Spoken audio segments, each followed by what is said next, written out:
This is a film plot synopsis that I wrote titled Fortunate Son. The genre is psychological thriller, demographic adult women and young men, and the logline is Sarah's new therapy client is an affluent young man on the verge of becoming a dangerous white supremacist. Synopsis. Sarah is in session with her longtime client, Jeannie, a schizophrenic woman having a tough time leaving her emotionally abusive husband. The leather-bound mahogany opulence of her Upper West Side Manhattan office is a sharp contrast to Sarah's casual outfit of jeans, Converse sneakers, and a long-sleeved baseball t-shirt. She has her long, shiny brown hair up in a ponytail and black-framed glasses perched on her nose as she assumes an active listening posture. Jeannie is a middle-aged woman in a faded purple tracksuit, sprawled out on the couch with tissues strewn all around her. She complains about Earl's laziness, lack of affection, and demands of her while weeping and blowing her nose. Sarah gently suggests some better communication methods, which Jeannie dismisses as impossible, then resigns herself to go home and prepare meatloaf for Earl. Sarah checks her watch and decides that it's time to smoke a joint before her next session. She locks the door and sits on the windowsill, relaxing and blowing smoke out into the city air. A sharp knock startles her out of her pot-buzzed state, and she accidentally drops the joint down her cleavage, panicking and scrambling to fish it out. Finally, she just lifts her shirt and flashes the open window to release the burning joint to the wind. The door opens as she's lowering her shirt. Lowering, that's misspelled. Trey, her new patient, is standing there smiling and amused. Trey is 26, a few inches shorter than her, and handsome in a boyish way.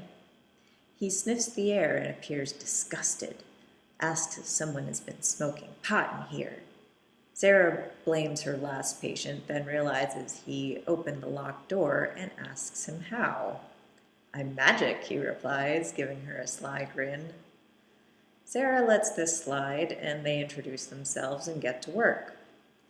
Sarah asks Trey why he's seeking out therapy. Trey says his parents are forcing him to go because they don't understand him. They think his online activity is dangerous. They suspect he's been involved in a plot to bomb the school. Sarah takes a long pause and asks him why they would think that.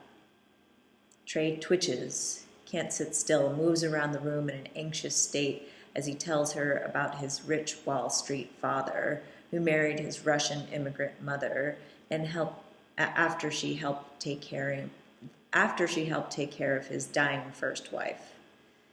She asks what he has to do with the bomb plot on the school, and Trey shouts, "Nothing!" Sarah maintains her composure throughout his outbursts. Her polite stillness makes his movements seem more bombastic. Trey's mood switches in an instant, and he assesses Sarah as if seeing her for the first time. He tells her she would look hot if she got a nose job and bleached her hair. Sarah deflects this with a joke about numerous Jew fetishists in Manhattan and keeping her busy, and redirects his attention to his destructive tendencies. Trey senses this pushback and tries harder to offend her, makes more scathing comments about her appearance, and assumes many correct details about her life. She lets him think he's leading the conversation as he rants about Jewish conspiracy theories and complains about his poor little rich boy life and asks her why anyone wouldn't feel destructive. Sarah tells him that's a choice he can make. Some people choose to be destructive, some choose to be creative. Trey gets defensive, insists he's creative because he's memorized all of Nixon's speeches and he's learning to speak German. Sarah gently explains that's impressive, but not really creative.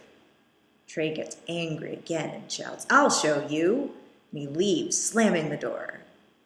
Sarah breathes a sigh of relief. Trey pops back in to say he'll see her next week. After work, Sarah hangs out at a dive bar comedy open mic. She's friends with everyone there and sips a drink and politely giggles at the struggling comic before her. The host introduces her as the chick everyone wants to bang. Sarah takes the mic and retorts that no one wants to bang the host. She tries out a few new bits about her younger boyfriend, who she suspects may be a Nazi, but the sex is so good she just lets it slide. The next day, Sarah is at a Thai nail salon with her mom, Joan, getting a pedicure. Joan asks Sarah why she isn't married yet, asks her if she is a lesbian, tries to set her up with an accountant in Pennsylvania, and hiccups between sips from her water bottle. Sarah suffers through this interrogation before realizing Joan's water bottle is all vodka. Fed up, Sarah storms out of the salon while wearing flimsy foam flip-flops and toe separators. Jeannie's next session is the following afternoon. Amidst her crying fits, Jeannie admits to fantasizing about sticking a meat fork in Earl's brain. Sarah is distracted and bitter about her mother and far too casual in asking, "Why a meat fork?" Jeannie ruminates aloud, suggests a knife may be more effective. Sarah looks at her watch and tells Jeannie they can continue this discussion next week. As Jeannie exits, Trey rushes in the office holding a piece of paper, excited. He hands the paper to Sarah, and she sees it's a drawing of her in the nude, except the nose is smaller and she's blonde. Trey eagerly awaits her approval. Sarah is impressed by the startling artistic detail and tries to remain reserved. She tells him he's an excellent artist and asks who was the subject. Trey gives her an amorous look and tells her she inspired his creativity. Sarah reiterates it's a good drawing, but it doesn't look like her. Trey smirks. "Why? Because I made your nose look normal?" Sarah snaps back. "My nose is normal. You made it fake." Trey deflates into sullenness. Sarah reminds him that interpretations are personal, and that doesn't mean he should stop drawing. She redirects by asking him what else he likes to draw. Trey says he likes to draw women being tortured. Sarah asks him if that's because he wants to torture women. He says it's so he won't. Sarah represses a chill for a brief moment of silence. Trey asks Sarah what she does for a creative outlet. Glad for a change of subject, Sarah tells him she likes adult coloring books, karaoke, and stand-up comedy. Trey scoffs, says women aren't funny. A little offended, Sarah assures him that she gets more laughs than the guys most nights. Trey asks if he can come see her act sometime. Sarah tells him that would not be appropriate. At the open mic that night, Sarah tries out some new bits about introducing her new boyfriend to her mom without telling her he's a secret Nazi. After the show, Trey pops out of the shadows and tells her she was okay. Sarah gets angry, asks him how he found out where she was going to be that night. "Internet," he replies. She can tell he's wasted drunk, so she calls a rideshare car for him. Trey throws a fit like a toddler and insists that she come with him and make sure he gets home safe. Sarah grudgingly obliges. On the way, Trey asks Sarah probing questions about her boyfriend, and she lies, tells him her boyfriend's a cop. Trey starts talking about his blonde-haired, blue-eyed girlfriend and how perfect she is. Sarah points out that Trey has brown hair and brown eyes. Trey opens the door to the car and pukes on the curb. Sarah takes Trey up to his studio apartment in a fancy Manhattan apartment building and puts him to bed with a glass of water. He grabs her hand as she's about to leave, making her gasp. "Thank you," he says before passing out. At Jeannie's next session, she's sobbing and threatening to leave Earl while Sarah rubs her temple in frustration. Jeannie says she can't stand the thought of him sitting in that chair, wasting away. After listening to Jeannie ramble for several minutes, Sarah snaps and yells at Jeannie to leave her husband and start a new life if she's so unhappy. Jeannie is shocked into silence, stands up, and used tissues start falling off of her. She walks out without a word. Sarah groans and puts her head between her knees. Trey bursts in next, seething.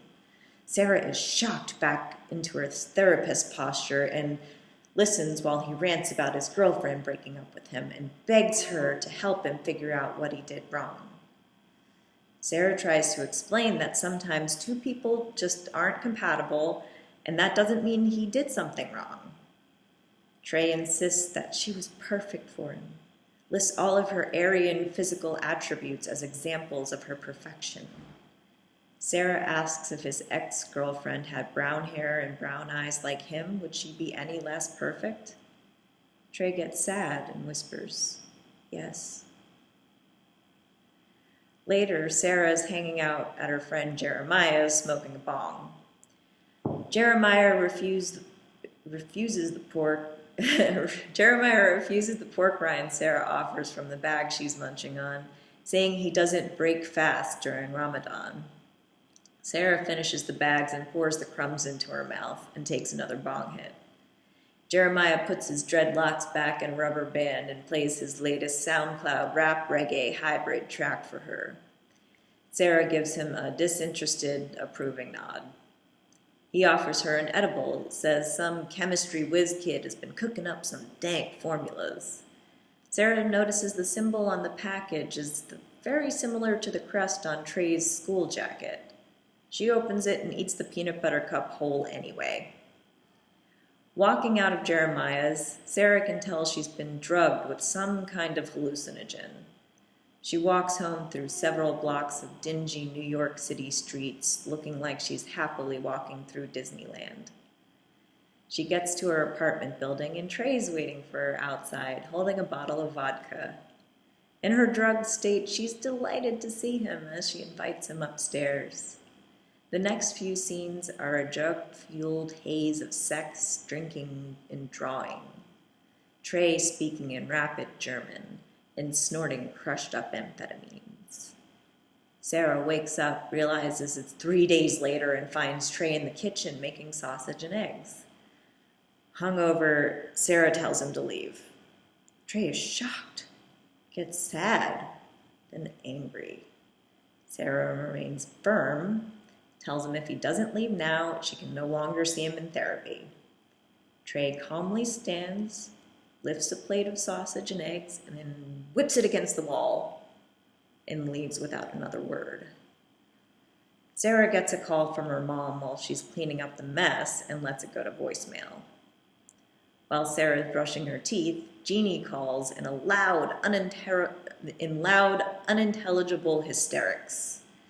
Sarah spits toothpaste at the mirror, holding the cell phone several inches from her ear. Weeks later, Sarah is getting in a rideshare car on the phone with day-drunk Joe and her mom. She spills coffee on herself, and the driver gets mad, calling her a dumb Jew bitch.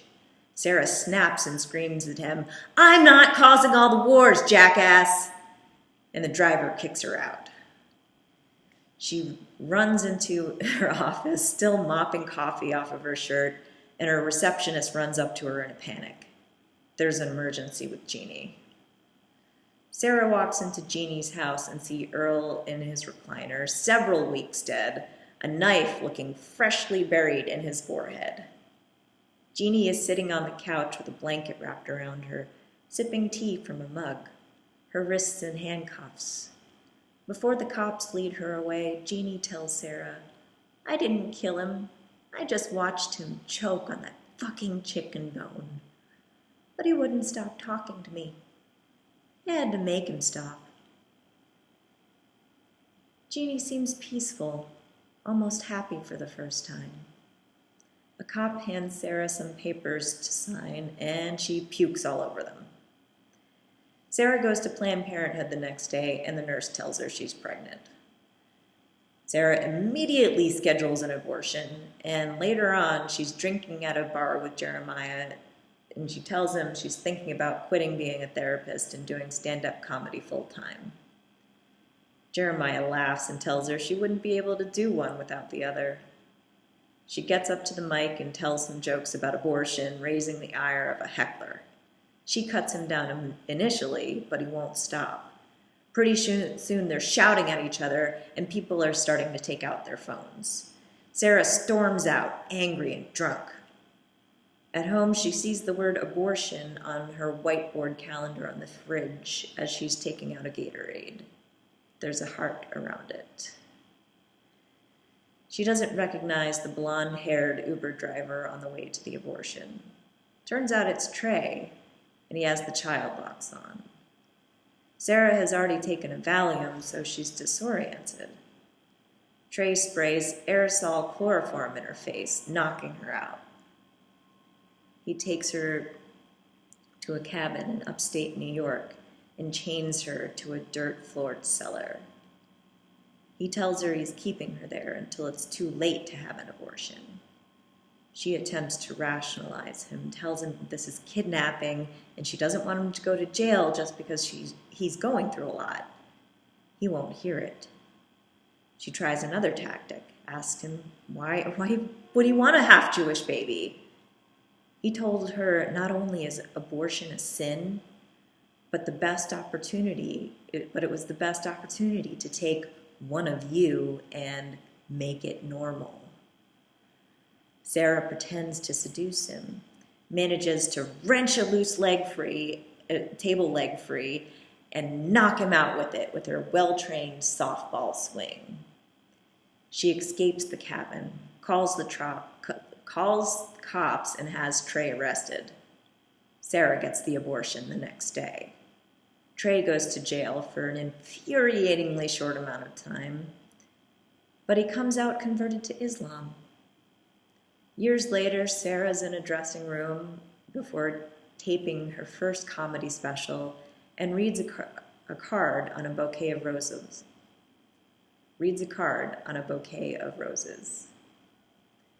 Assalamu alaikum - Ahmad, aka Trey. Sarah throws the card and the bouquet in the trash. Fade to black.